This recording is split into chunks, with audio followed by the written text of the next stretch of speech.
Hey everyone, my name is Tori, and today's video is going to be a products I've hit pan on video. So I'm not a project panner.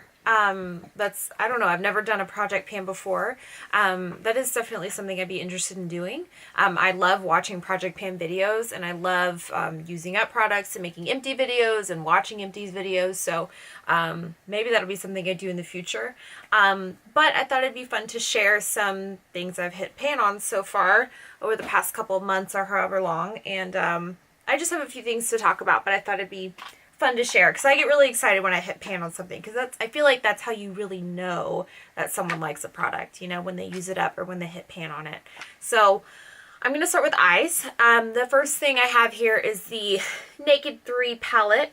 And this is actually probably my favorite Naked palette. So the shade that I hit pan on in here is called Limit. I'm trying to hold it kind of weird because the shade actually falls out. But I've got some pretty good pan in that shade right there. This is the shade that I use all over for like a transition color, and then I'll usually go in with the shade called Nooner in the outer corner into the crease, and then I'll go in with one of these other like shimmer colors to complete that look. So I feel like I'm able to get a complete look with this palette. And then this far shade over here, this really light one, is a really great brow bone and inner corner highlight. So that's the only one I've hit pan on. I do have a really like good dip going in Nooner as well. Those are the ones that I use the most, but I definitely think this is something that if I were to do some sort of like pan that palette kind of thing, I think I could do it with this palette. All right, next palette I have two more eyeshadow palettes. This is the I Think I Love You palette by Colourpop. It's got this really pretty reflective rose gold packaging, and this is the inside of it. And mine looks super crazy, but the shade we're focusing on is this one right here. This is in the shade Bel Air, and I've got some pretty good pan in that one, if you can see. My palette does not look the way it's supposed to. I actually, in the last place that we lived, I had a medicine cabinet where I would keep some makeup. I had this palette and a couple other things up in that medicine cabinet, and something happened one day. I don't know what happened. It like fell out of the medicine cabinet and it hit the sink, and a lot of the shadows, they popped out. So I just popped them back in, and I didn't pay attention to where I put them. So this is not actually what it looks like. And this shadow here, I wish I could say I panned that myself, but it actually just fell out. So anyway, this is one of my favorite palettes, especially from Colourpop. I would say this is probably my favorite palette that I've used from Colourpop. I've actually loved this Bel Air shade so much that I have purchased it in a single pan, and I put it in a Z palette so I can use it outside of this palette. I love this palette because it's easy to use. I traveled with this palette. It does great. It's a great size for that. So I'll put Bel Air all over my all over my lid. In the transition, I use this darker color as a crease color, and then I will go in with, usually I'll use this shimmer color here. It's kind of a pinky vanilla color, or I'll use this gold right here all over the lid. And that's pretty much like my go-to look that I use with this palette, but you can do so many other things with it. It's a very neutral, bronzy, warm, run-of-the-mill palette, but I really like it. I love the formula. The only thing I would change though is this color right here. It looks like it's a cream. It has a little bit of glitter in it, which kind of confuses me why they needed to do that. I don't know, and I feel like it needs to be a little bit lighter and just go ahead and make it a highlight color, like a matte or shimmer highlight, or make it darker, you know, to make it more crease friendly. I don't know. I don't really understand the shade. So that's what I feel like this palette is missing for me, is a brow bone highlight and inner corner highlight. I've used this before, but it doesn't really highlight my skin tone. So for me personally, I feel like it needs to either just be darker or lighter, so I could use it for one thing or the other. But other than that, this is one of my favorite palettes. The shadows perform really well. Definitely worth the money. Love that shade, especially.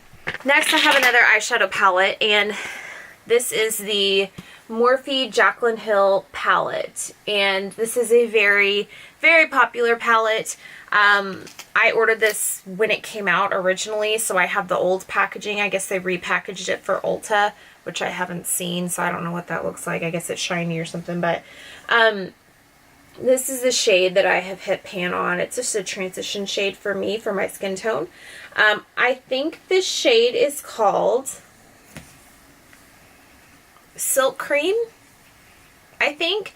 I wish that they had the shade names printed on the actual palette, like on the pan, so I can actually tell what shades they are.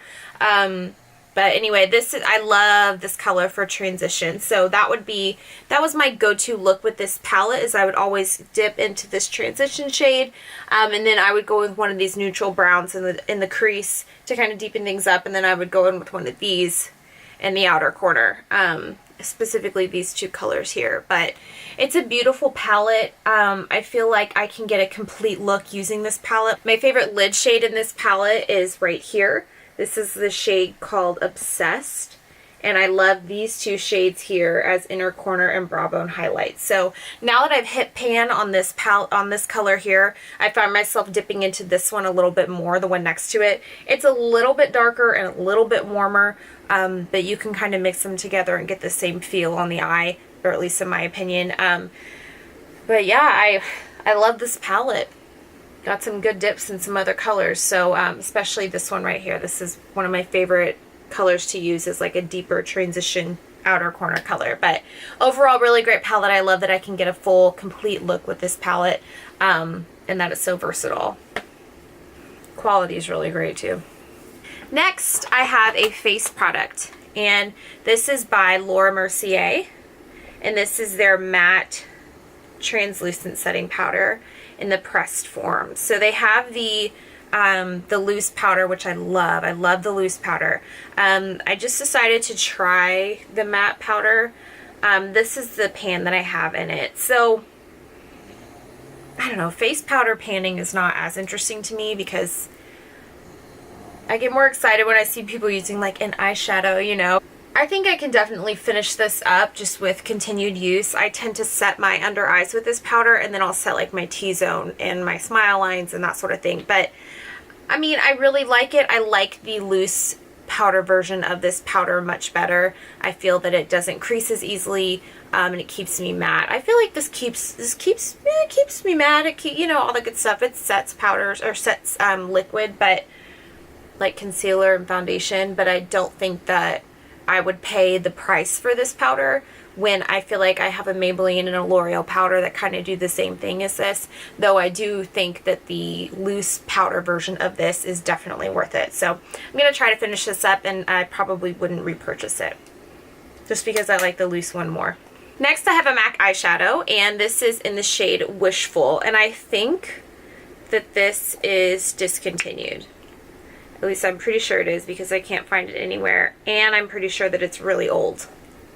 So this is a frost. My favorite way to use this shadow is just all over the lid. So I'll finish a look, and then I'll just put this all over the lid and go. And for a while, I mean, as you can tell, this was my favorite like go-to lid shade. And then I went to buy it again, and I couldn't find it. I think it's gone forever. So yeah, I couldn't find it. So because of that, I stopped using it. So if anybody knows where I can find this, you know, I want to go ahead and just finish it, because I do really like it. I am sad to see it go, because I really do love the color. It's just shimmery, sheeny, just a great lid color for me. So I'm going to try to finish that though. The last thing I have here, I actually mentioned this maybe in an empties, because I've used one up before. This is the Fresh Sugar Coconut Hydrating Lip Balm. So they have a few different fragrances of this lip balm, and this one is coconut, right? The other one that I've used is caramel. Caramel. Smells delicious. This one smells like coconut, but like not the sweet coconut. It's like real coconut. Do you know what I mean? Like real coconut. Smells good, not artificial. The little plastic, you can kind of see a little plastic pan in there. So I think I just hit this like a couple of days ago. This is my favorite lip product, like lip balm product. I do think it's a little overpriced for the amount that you get. You get 0.2 ounces, 6 grams. That's not a lot. That's not a lot for a lip balm, especially with, I use it every day. And then you can see, I mean, you barely get any product in this. It's pretty expensive. I don't know the price off the top of my head, but I'll list it in the description box down below.